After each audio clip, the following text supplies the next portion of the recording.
Hi, I'm Peter Sidwell and welcome to my kitchen. Today I'm going to show you how to make this beautiful pasta dish, cacio e pepe. It's quick, simple and delicious.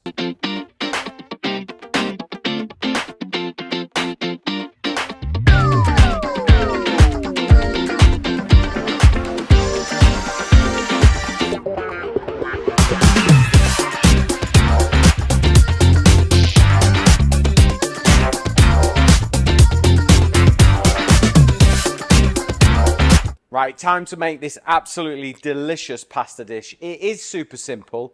It has got a weird name that makes these two giggle, and it's called cacio e pepe. All it is parmesan or pecorino, whichever you prefer, and pepper. And that's it with pasta. I'm going to add a little bit of garlic and a bit of butter today just for richness and deliciousness, but that is pretty much it. So, pan of salted boiling water, and it's important that you salt it. Needs to be as salty as seawater. See, these two listen to me. Needs to be as salty as seawater. That's your first layer of seasoning, okay? Now, got some pasta here. So I'm going 250 grams, which is a good double portion, I think. Okay, get that in. Don't snap it. Just let it sink into the hot water. Let it boil. It's going to take at least 9 minutes. Now, sometimes I bought, this is really good Italian pasta. Sometimes it takes slightly longer, okay? But if you're just using everyday supermarket spaghetti, 9 minutes, absolute max, okay? Right, peppercorns, okay? The pepe in the recipe is peppercorns, all right? And use whole peppercorns, all right? And what we're gonna do is we're gonna warm them up before we grind them by hand, okay? So nice, fresh, because when you warm up peppercorns, okay, they really do come to life because they kind of sit in a little tub in the cupboard for weeks, if not months, and they kind of just sit there a bit dormant. Whereas if you warm them up and then we're going to crush them by hand, they just become so much more fragrant, okay? Can you use just milled pepper if you like it? You can, but like I think when you're making something as simple as this, like, it's got to be good. Everything that you're cooking, like good parmesan, good pasta, your peppercorns need to be lively and fiery and warm, because that's what's going to bring this. That's kind of what makes it from one level to the next. It'll be fine, but if you mill it, it becomes more of a powder. You probably want cracked pepper, which is just like little bits. So all we're going to do is just get these warm first. Honestly, when I grind them, you will smell pepper straight away. It really does make a difference. Right, so they've literally just toasted for 20 seconds. So I'm just going to pop those in my pestle and mortar. And then I'm going to put this pan back on because I'm going to use that. So just grind.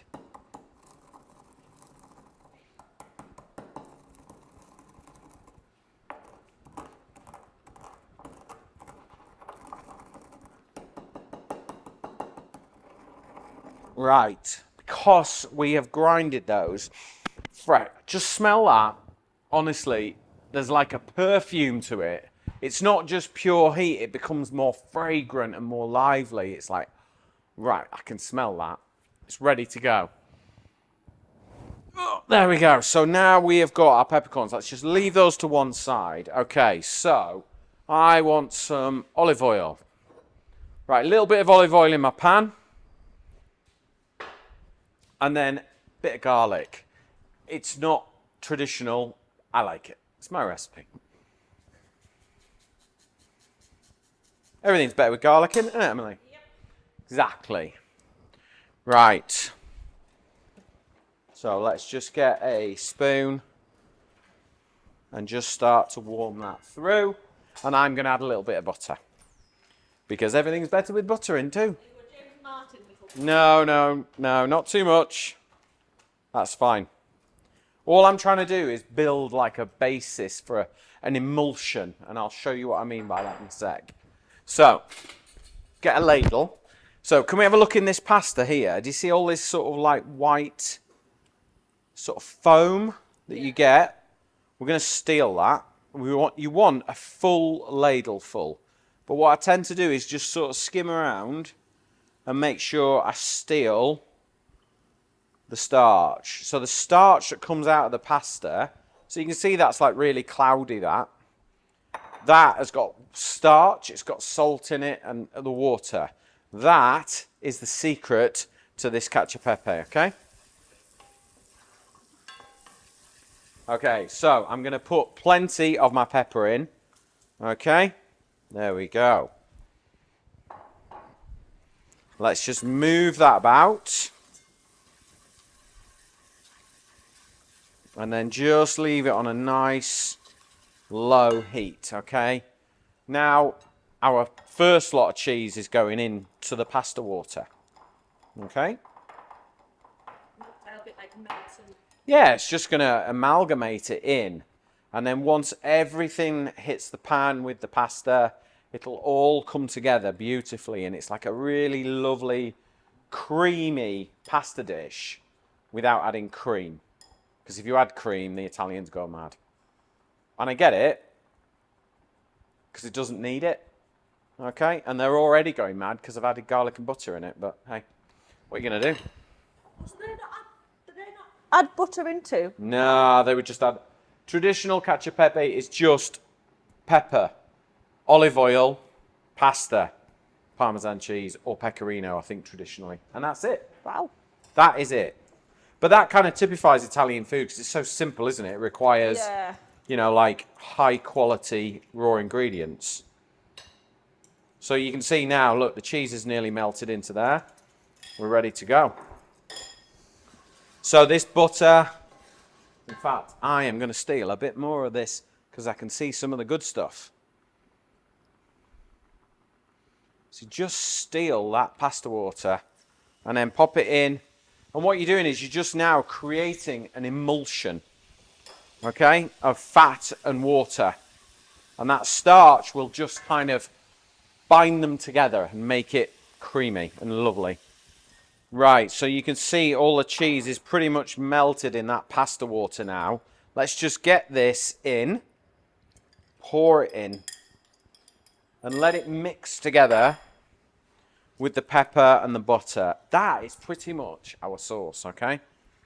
So as that warms up, that cheese will final melt. All we need to do not get a colander out, okay? Just lift your pasta and pop it in. It wants to be just al dente because we're going to finish cooking it in this sauce. And because it's just al dente, it means that it's going to kind of soak up some of the flavour from the sauce, okay? So let's just get this out of the way. And now we can start to stir this together. And quite quickly, the pasta will thicken this sauce, okay?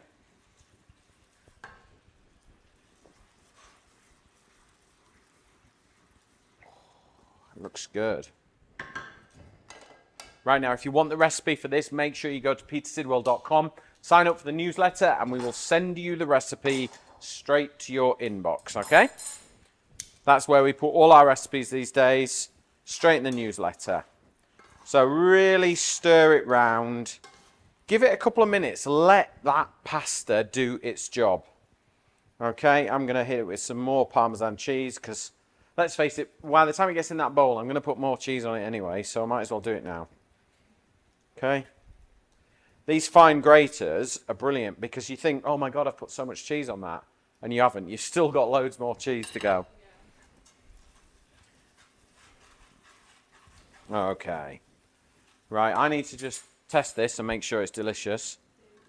I do need to just test it and make sure it's good. I wouldn't want you to try it not tested. Oh, yeah.